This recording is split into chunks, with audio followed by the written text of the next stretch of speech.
आजकल जो है कि पत्नी का मतलब है जो साध्वी सुशील सज्जन अपने पति को भगवान मानने वाली। तो ब्याह है तो खतरे का मोल लेना आजकल, क्योंकि बॉयफ्रेंड गर्लफ्रेंड ये सब जो चल रहा है ना, ये बहुत विषैला चल रहा है।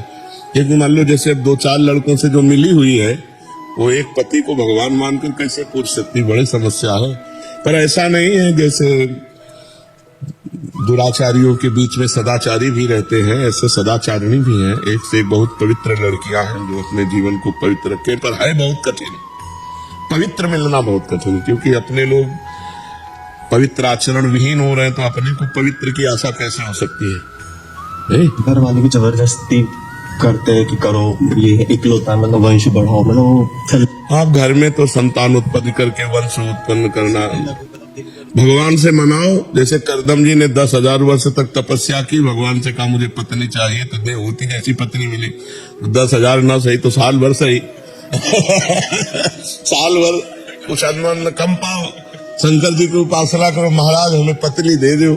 भगवान शंकर की आराधना करो कि हमें देवी जी की आराधना करो, तो कोई हो कि सुशील सज्जन मिल जाए। होती बहुत कम है बहुत कम। पर भगवान ने कहीं ना कहीं, अगर ब्याह है तुम्हारे भाग्य में तो लिखा ही होगा, कहीं ना कहीं तैयार हो रही होगी वो भी आपकी पानी के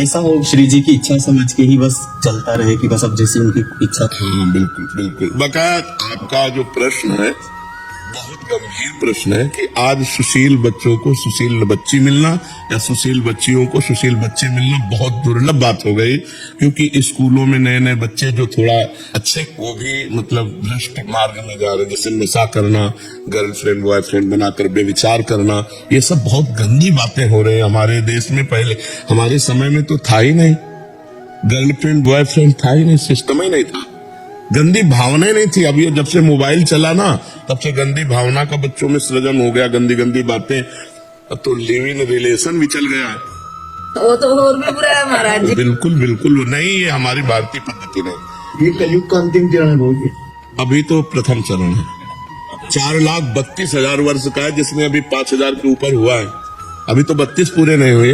अरे भा भ्रष्टाचारा सब संसारा धर्म सुने नहीं काना, कलिकाल बिहाल की मनुजा नहीं माने को अनुजा तनुजा। ऐसा मतलब समय कलिकाल का आएगा, कहां से कौन से क्या क्या चरित्र है, वह कैसे, मतलब उसकी व्याख्या कैसे करें।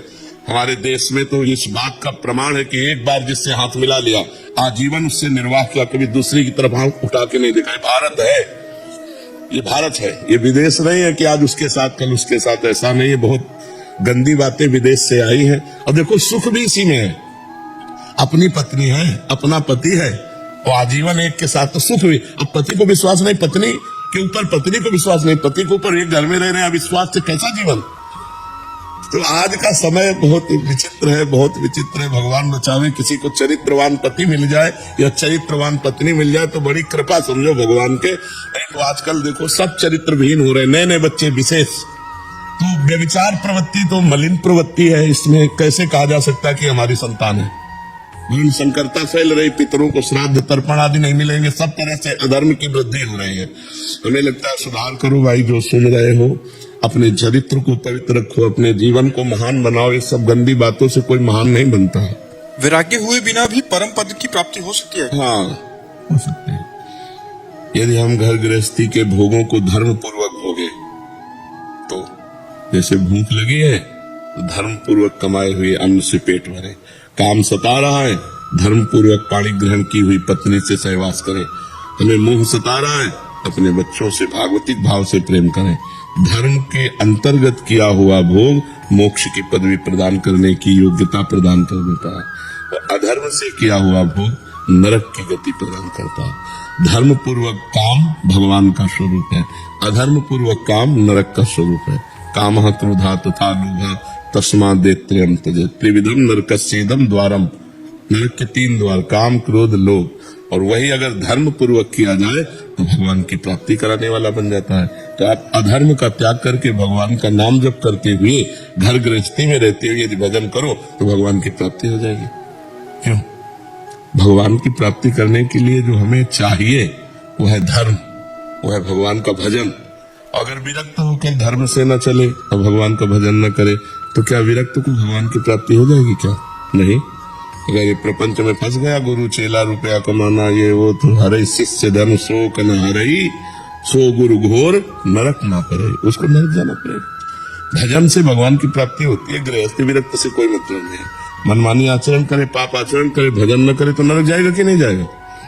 बाबा जी बन करके यहाँ गलत काम करे तो कानून बंद करेगा कि नहीं वो करेगा? यहाँ का कानून उसको उठा के बंद कर देगा कि नहीं कर दे? जब यहाँ का कानून नहीं बख्शे, तो अगर हम संत बन करके गलत आचरण करेंगे, गंदी बात करेंगे तो हमें नरक मिलेगा, और गृहस्थ बन करके यदि हम अच्छे आचरण करेंगे तो भगवान मिलेंगे। तो अच्छे आचरण और भजन दोनों को करना, चाहे बाबा जी हो चाहे गृहस्थ हो।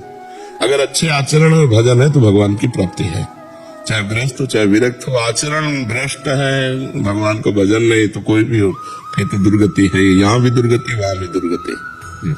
महाराज जी, मेरा प्रश्न है कि आपसे सारी दुविधाओं और समस्याओं का समाधान प्राप्त होने के बाद भी महाराज जी आपकी बातें जीवन में उतारने में असमर्थ हो रहा हूँ महाराज जी, इसके लिए असमर्थता इसीलिए कि भजन नहीं है। अगर भजन रूपी अध्यात्म बल हो तो समर्थ हो जाओगे। कौन सी कठिन बात है? आपको बताओ क्या कठिन बात है? जी, मैं जब पिछले बार आया था तो अवला नसानी अवला नसीम को संकल्प आपसे कहा था टूट जाता है, तो आपने कहा था कि बड़ा वृक्ष होता है ना, जब वो आंधी में उखड़ जाता है तो महीनों हरा भरा दिखाई देता है, लेकिन उसकी जड़ नहीं होती। समझ रहे हो ना? ऐसे अनेक जन्मों से हमारे संस्कार गलत हो चुके हैं, अब हम शरणागत हैं, माने उनकी जड़ उखड़ गई है और हरे भरे कई महीनों तक दिखाई देंगे। तो ये हो सकता है कि कई वर्षों तक आपकी शिथिल साधना होने के कारण आपको विषय आकर्षण करके भ्रष्ट कर दे, लेकिन विश्वास करो आप शरणागत हो, आप भगवान के जन हो, एक दिन विजय प्राप्त करोगे, ये दृढ़ विश्वास रखो और नाम जप करते रहो, और जितना बच सकते हो बचते रहो। जब ना बचने की बात आए तो ऐसे हो जाओ भगवान से, आप मुझे बचा लो, हमारी बात मानो।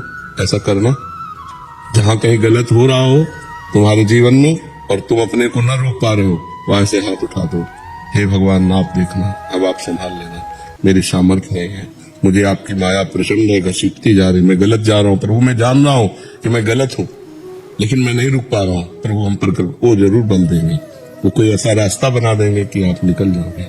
समझ रहे हो ना?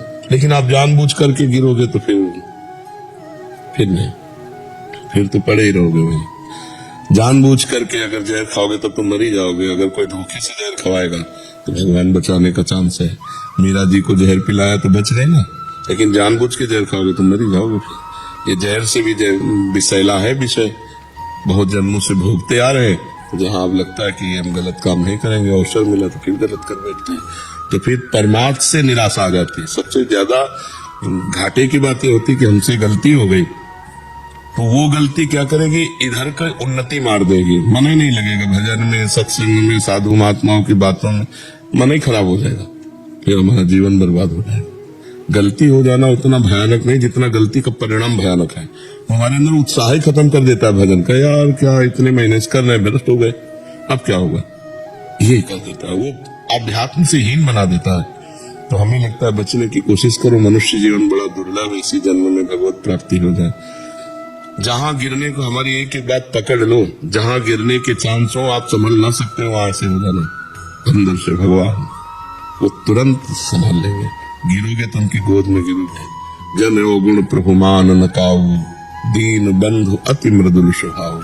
बहुत दीन बंधु करुणा में भगवान है, अपने जन के अपराध गिनते ही नहीं।